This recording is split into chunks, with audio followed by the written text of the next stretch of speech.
Shannon Dawson. We'll go straight into questions for Coach Dawson. So how do you feel like the consistency has been here this first? Well, I mean, ain't where it needs to be. I mean, look, we'll make a few plays and we'll go backwards. I mean, it's not anywhere close where it needs to be.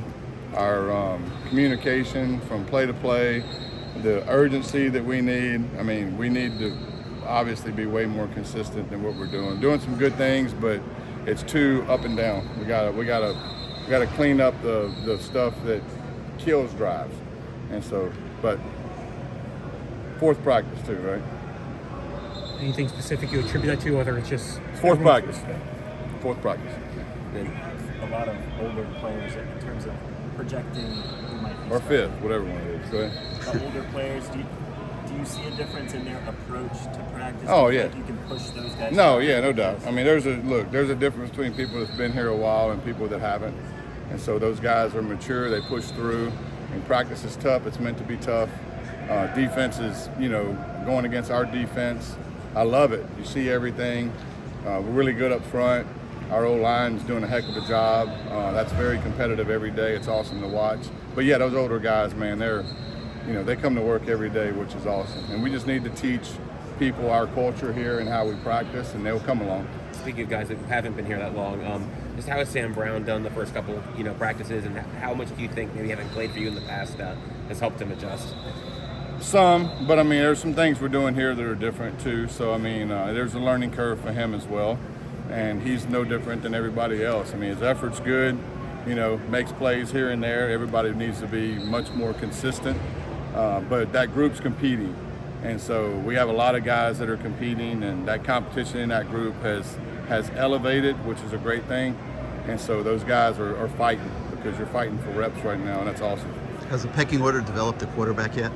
What do you mean by that? In terms of 1, 2, 3, 4, They're all taking reps. I mean, yeah. I mean, we're just taking reps and going, and heck, they're the same way. I mean, a lot of good and some bad, and so we learn a ton every day from practicing because of honestly what we see, and so. But there's been good, and there needs to be more consistency, like my man over here said, at that position as well. with Elijah Arroyo, what type of dynamic can he bring to the offense if he's able to stay on the field? Yeah, he's a talented kid. I mean, he can do multiple things. He's a good receiver. He blocks well. You can hand the ball to him. So he's got a lot of tools to work with, and so he just needs to keep competing, which he's doing. I mean, so just keep banking reps and getting better at the offense. And again, he shows up every day at times, but he's like everybody else. I mean, can we be more consistent? Yes, everybody can. Obviously, you guys have a pretty crowded running back room. How do you see using Chris Johnson optimally? I mean, he's obviously got that insane speed. So yeah. How would you, assuming everyone stays healthy and everything like that, what would be your optimal way to use him in the offense this year? Well, I mean, week to week, we'll game plan and go play the game. And so he'll be a part of that, and as well as everybody that plays. And so he's got a unique skill set, which allows you to do certain things with him. But he's really growing at running back. He's doing a lot of good things. He can do it all. He's not a guy that you put in there and it's a whatever, right? You can run every play in our playbook with him, which is, to me, that's the key, right? It doesn't matter what play it is, he gets in there and runs it, which he's doing that right now, which is awesome to see. How about Damian and just what he's shown in his first? You can tell he's a mature kid that's played a lot of football. He's very calm out there. Protections come easy to him. He's very smooth. His ability to cut, lateral movement on unblocked players is you can tell he's played a lot of football. And so glad to have him. He just needs to obviously keep learning in the offense and playing with these guys and gelling together. But very glad to have him. He's got a lot of experience, which is no substitute for that. Can we expect Elijah Arroyo and Elijah Lofton on the field at the same time? I would expect everything. When you have experience in your wide receiver room and guys you can trust, is there a number that you plan to rotate in the past? Say that one more time. When you have experience in your wide receiver room and depth, is there a number of rotation that you plan to rotate with the wide receivers? And if you earn playing time, you're going to rotate. And if we have to trust you. And that's the thing about rotations is everybody talks about this and that. if we trust you and you're making plays and you're doing the right thing, you'll rotate, But that falls on you too, as a player. You gotta show consistency in practice and know what you're doing. And so I think we'll have more rotations this year based on having more players that we trust and that are doing things the right way. And so hopefully we'll be rotating a lot of players. That way everybody's healthy. That's what I want. What are some of the statistical areas you feel like year over year where you guys can you feel like there's meat on the bone to take a jump? Everything. I mean, look, we made, in my opinion, we made a good jump, but turnovers weren't good. Red zone touchdowns were not good. Those two are the glaring ones, And some of the turnover stuff happened in the red zone, so that's double bad. And so that'll take points off the board and hurt your touchdown conversion, and it'll also hurt your turnover deal. So we got to take care of the ball. We have to take care of the ball better, and really, if we take care of the ball better, everything else will probably fall into place. To be honest with you, but being more explosive on offense is key too. Yards per play is a stat that I track, and I think we were 20-something in the nation last year in yards per play. We can be in that top 10, top 5, and so we need to be more explosive when we get the ball in our hand. Coach, you mentioned that also more explosive on media day. I don't know if you could expand on it a little bit more.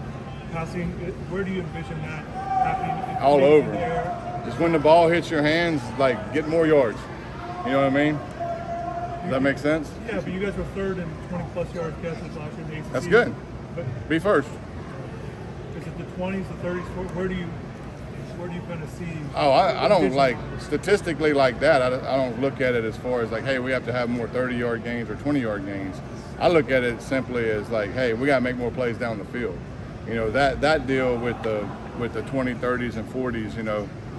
A lot of that stuff is what it is. It happens in a game. But I do think the things you can get better at, like catching the ball and getting vertical quicker, that turns into explosive plays. Running backs making the free guy miss more, right? Don't get tackled by the free guy.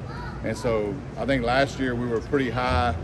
I don't know the number, so I hesitate to say, but yards before contact, we were one of the top in the nation. But we gotta get more at that point. Does that make sense? And so just stressing the fact that playing fast, getting up the field, and making that guy miss is who we need to be. If you want to be more explosive on offense, the plays are what they are. The touches are what they are. Once you get the ball in the hand, then make a play. Have great ball security, get up the field, and make that first guy miss. And so that's genetics a lot of times, right? Recruiting. Do you see signs of that? Yeah, I do. I think we have the chance. I think we have a chance to be a very explosive team. I think that if you look at us practice, we're making plays down the field and we're missing some.